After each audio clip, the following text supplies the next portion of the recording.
भारत का चंद्रयान 3 अब इतिहास रचने के बेहद करीब है। बुधवार 23 अगस्त को शाम 6:04 पर इसरो चंद्रयान 3 का लैंडर विक्रम चंद्रमा की सतह पर उतारेगा।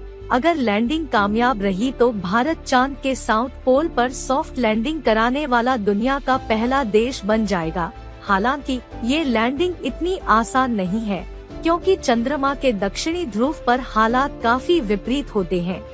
यही वजह है कि वैज्ञानिकों ने चंद्रमा पर लैंडिंग के आखिरी पलों को सांसें अटकाने वाला 17 मिनट का खौफ बताया है। गिरीश लिंगडन बता रहे हैं। लैंडिंग से पहले उस 17 मिनट के खौफ को चंद्रमा के दक्षिणी ध्रुव क्षेत्र में चंद्रयान 3 की सॉफ्ट लैंडिंग को लेकर पूरी दुनिया की सांसें अटकी हुई है। 5 अगस्त को चंद्रमा की कक्षा में प्रवेश करने के बाद से चंद्रयान 3 अपनी स्थिति को उपयुक्त ऊंचाई पर बनाए रखने के साथ ही चांद के काफी नजदीक पहुंच चुका है। लेकिन असली परीक्षा की घड़ी अब आई है, जब 23 अगस्त को विक्रम लैंडर की लैंडिंग होना है। आखिर लैंडिंग से पहले खौफ के उन 17 मिनट में क्या होना है, आइए जानते हैं।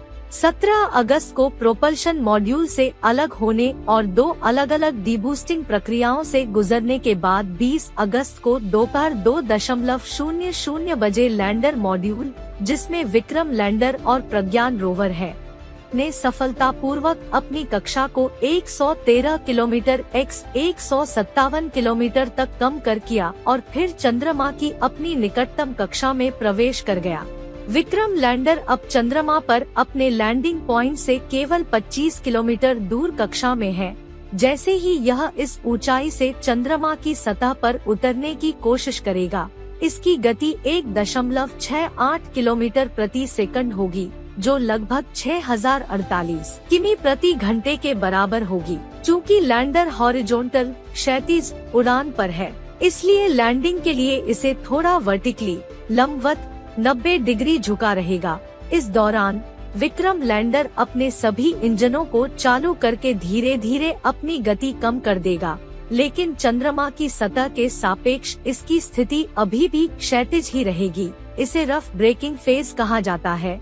यह आमतौर पर लगभग 690 सेकंड या 11:05 तक चलेगा। इस दौरान ये लगभग 713.5 किलोमीटर की दूरी तय करेगा। गति हॉरिजॉन्टली घटकर 358 मीटर प्रति सेकंड हो जाएगी, वहीं वर्टिकली यह लगभग 61 मीटर प्रति सेकंड होगी। इसके बाद सावधानी पूर्वक विक्रम लैंडर को चंद्रमा की सतह के सापेक्ष ऊर्ध्वाधर स्थिति में लाया जाएगा।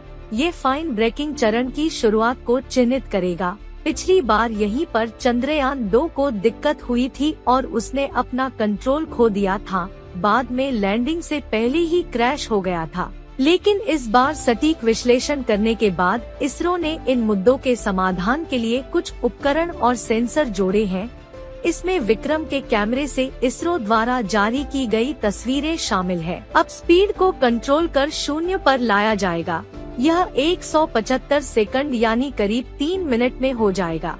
इस चरण में विक्रम लैंडर पूरी तरह से वर्टिकल होगा और चंद्रमा की सतह के ऊपर मंडराते हुए लैंडिंग स्ट्रिप का सर्वेक्षण करेगा। ऊंचाई 800 मीटर से 1300 मीटर के बीच हो सकती है। ऊंचाई और स्पीड की जांच के लिए सेंसर फिर से एक्टिव किए जाएंगे। अगले चरण में विक्रम को और नीचे उतारा जाएगा और 150 मीटर तक नीचे लाया जाएगा।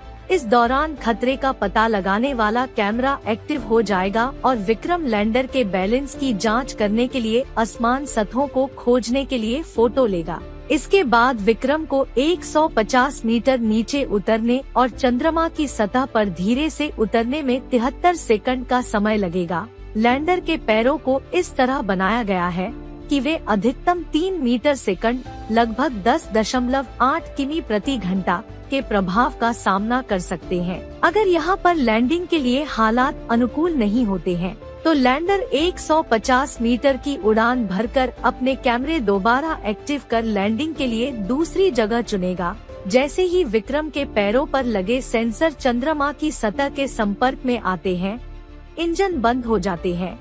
यह प्रोसेस पूरी तरह से ऑटोमेटिक है, जो 17 मिनट की घबराहट और निराशा भरी प्रतीक्षा को समाप्त करती है। लैंडिंग के बाद विक्रम लैंडर चालू हो जाएगा और चंद्रयान 2 के ऑर्बिटर के साथ कम्युनिकेट करेगा, जो अब भी अंतरिक्ष में डेटा एकत्र कर रहा है। इसके बाद सोलर बैटरी चार्ज होगी और रैम्प खुल जाएगा। फिर प्रज्ञान रोवर विक्रम से बाहर निकलेगा और लैंडर की तस्वीरें लेगा। यह उन इमेजेस को वापस लैंडर तक पहुंचाएगा, जो इन्हें ऑर्बिटर के माध्यम से भारत भेजेगा। बता दें कि विक्रम लैंडर और प्रज्ञान रोवर दोनों सोलर एनर्जी से चलते हैं। इन्हें पृथ्वी के 14 दिनों के बराबर यानी एक चंद्र दिन तक संचालित करने के लिए प्रोग्राम किया गया है।